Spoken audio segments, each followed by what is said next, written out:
समस्त चिंतनशील प्राणी मात्र को मेरा प्रणाम।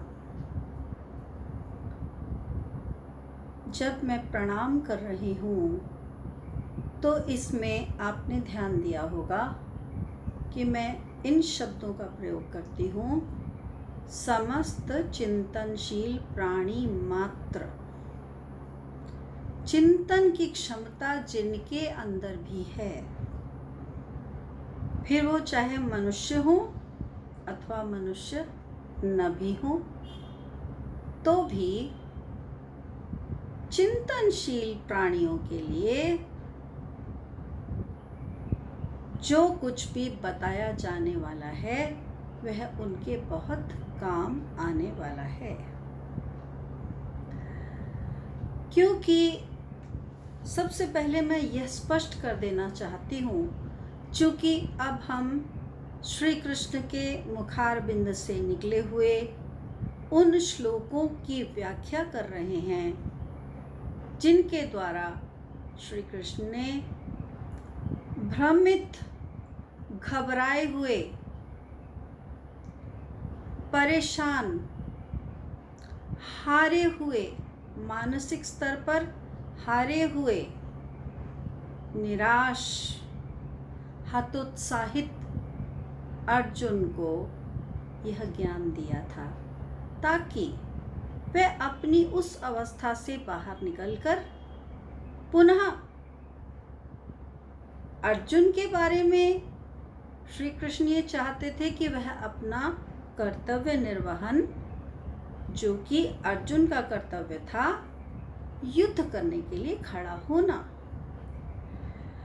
परंतु वास्तव में श्री कृष्ण ने जो ज्ञान दिया वह किसी भी निराश,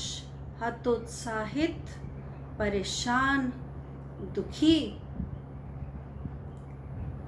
और भीतर से आहत मनुष्य के इतने काम आने के लायक है, योग्य है कि यदि कोई भी व्यक्ति इन अवगुणों से, ये जितने भी हमने गिनाए ये सब अवगुण हैं, निराशा, दुखी होना, परेशान होना, हम सब इसे स्वाभाविक मानते हैं कि जब हम कभी भी किसी ऐसी परिस्थिति या ऐसे मनुष्यों का सामना करते हैं जिनके कारण हम दुखी, परेशान, हतोत्साहित अथवा निराश हो जाते हैं, तो हम इसको स्वाभाविक मानकर अपनी उस अवस्था में रहते हैं और अपने किसी भी, अर्जुन ने अपने परम मित्र कृष्ण को बताया, साधारणतः सभी मनुष्य क्या करते हैं, सभी लोग क्या करते हैं, जब कोई भी परेशान होता है, दुखी होता है, निराश होता है, हतोत्साहित होता है, कष्ट में होता है, तो वह अपने किसी न किसी, जिसे भी वह मित्र, हितैषी, विश्वसनीय समझता है, अपने ऐसे किसी मित्र को वह अपने मन की व्यथा कह देता है। परंतु साधारणतः कोई भी मित्र ऐसा ज्ञान नहीं दे पाता जो श्री कृष्ण ने अर्जुन को दिया। और इसीलिए ये कहा जाता है कि श्री कृष्ण ने केवल यह लीला रचाई ताकि अर्जुन के माध्यम से इस ज्ञान को वह पूरे संसार के समक्ष रख सकें, ताकि समस्त संसार इससे लाभान्वित हो सके। केवल युद्ध में खड़ा सैनिक नहीं, मानसिक युद्ध हर स्तर पर हर सामान्य व्यक्ति को लड़ना पड़ता है। और छोटी छोटी बातों में भी जीवन में निर्णय करने पड़ते हैं और यही निर्णय निर्धारित करते हैं कि व्यक्ति की भविष्य में दिशा क्या होगी और दशा भी क्या होगी। किसी भी व्यक्ति की दशा और दिशा उसके द्वारा लिए गए निर्णयों के द्वारा ही तय होती है। इसलिए ऐसा मत समझिए कि भगवत गीता का ज्ञान तो केवल युद्ध में खड़े सैनिक के लिए है, अथवा भगवान का नाम है इसलिए जब हमें फुर्सत मिलेगी, जब हम बूढ़े हो जाएंगे, जब हमारा शरीर जर्जर हो जाएगा, तो अपने जीवन के उस अंतिम चरण में हम इस ज्ञान को लेने का प्रयास कर लेंगे। तो जैसा कि मैंने पहले कहा कि साधारण व्यक्ति अर्जुन की भांति युद्ध नहीं लड़ रहा, परंतु उसका जो भी कार्यक्षेत्र है, कोई भी, यदि कोई डॉक्टर है, कोई वकील है, कोई इंजीनियर है, कोई आईटी इंजीनियर है, कोई टेक्नीशियन है, कोई किसी फैक्ट्री में काम करता है, कोई सीईओ है किसी कंपनी का, कोई भी कार्यक्षेत्र किसी भी व्यक्ति ने क्यों ना चुना हो, उस व्यक्ति ने दक्षता उस कार्यक्षेत्र में ही प्राप्त की। जो उसका प्रशिक्षण हुआ, उसका जो कार्य अनुभव उसे प्राप्त हुआ, वह उसे उसके अपने उस कार्यक्षेत्र में हुआ जिसको उसने स्वतः चुना। और कभी भी कोई ऐसी विषम परिस्थिति आ जाए, विकट परिस्थिति आ जाए, जहां उसके लिए चुनाव करना और निर्णय लेना कठिन हो, तो श्री कृष्ण द्वारा दिया गया यह ज्ञान उस व्यक्ति की दुविधाओं को समाप्त करके उसे एक स्पष्ट दृष्टिकोण देने में सक्षम है। यह प्रत्येक व्यक्ति की सोचने की क्षमता को, वह सोचने की क्षमता जो निर्णय ले सकती है, और उसे हम विवेक बुद्धि कहते हैं। अर्थात भगवत गीता यह स्पष्टतः बताती है कि व्यक्ति की बुद्धि में और उसके विवेक में क्या अंतर है। बुद्धि तो कुछ भी अनुचित भी करने के लिए कह सकती है, क्योंकि जैसे ही मन में किसी कामना का उदय होता है, किसी भी इच्छा का उदय होता है, तो मन बुद्धि को निर्देश दे देता है कि चलो तुम मेरे लिए ये कार्य करो। जैसे अगर एक डायबिटिक पेशेंट को पता है कि मुझे मीठा नहीं खाना चाहिए, परंतु उसका मन किया, तो मन बुद्धि को यह निर्देश दे देगा कि चलो मेरे लिए मीठे का प्रबंध करो। और यह बुद्धि मन की गुलाम है, ये मन की दासी है, क्योंकि मन में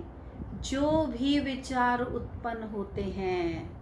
वह इसी माया से आकर्षित होकर ही उत्पन्न होते हैं।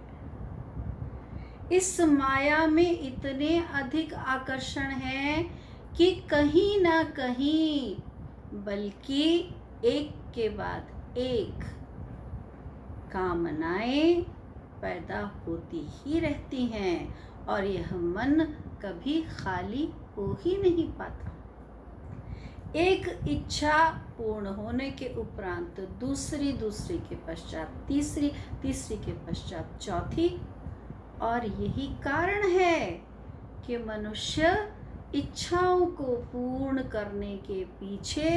जीवन पर्यंत भागता रहता है, परंतु उसकी इच्छाएं फिर भी कहीं पर समाप्त नहीं होती, बल्कि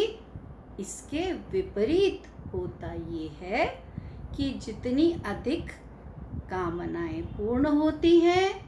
उससे भी कई गुना अधिक कामनाओं का निर्माण होता चला जाता है, लगातार, बिना रुके। और जब कभी किसी भी कामना के पूर्ण होने में किसी प्रकार की भी रुकावट आती है, कोई बाधा प्रस्तुत हो जाती है,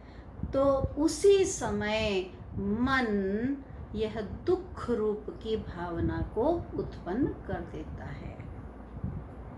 वस्तुतः दुख मन में उत्पन्न हुई किसी न किसी भावना के पूर्ण न हो पाने के कारण उत्पन्न होता है, अथवा किसी के अन्य के द्वारा अत्याचार किए जाने पर भी दुख उत्पन्न होता है। अपनी कामना के पूर्ण न होने पर क्रोध नाम की भावना भी जन्म लेती है, और यही दो भावनाएं, एक तो दुख जो कि कामना पूर्ति न होने के कारण उत्पन्न हुआ, अथवा किसी दूसरे के द्वारा अत्याचार करने पर, हिंसा करने पर, आपको किसी प्रकार से आपका अहित करने पर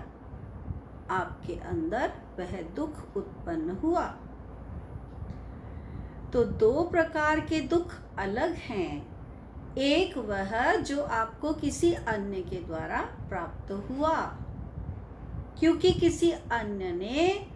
आपको किसी न किसी प्रकार से क्षति पहुंचाई, आपको पीड़ा पहुंचाई। वह पीड़ा शारीरिक, मानसिक अथवा धन संपदा के रूप में भी हो सकती है। आपके आत्मसम्मान पर चोट हो सकती है। किसी न किसी प्रकार से या एक से अधिक प्रकार से दूसरे के द्वारा जब आपको कोई कष्ट पहुंचाया जाता है, वह दुख एक प्रकार का है। उसे प्रारब्ध द्वारा प्राप्त दुख कहा जाता है, क्योंकि आपके प्रारब्ध के कारण ही आपका सामना किसी ऐसे दुष्ट अथवा दुष्टों से हुआ जिनके कारण आपके जीवन में दुख आ रहा है। और दूसरे प्रकार का दुख है जिसका निर्माण व्यक्ति स्वयं करता है, अपनी किसी न किसी कामना पूर्ति के न हो पाने के कारण। तो श्री कृष्ण दोनों ही प्रकार से उत्पन्न हुए दुखों को, उनके कारणों को, और न केवल कारणों को, बल्कि यह जीवन है क्या, यह संसार है क्या, इस संसार में सत्य क्या है, इस संसार में असत्य क्या है, और इसी प्रकार के अनेक भ्रमों को भी तोड़ते हैं।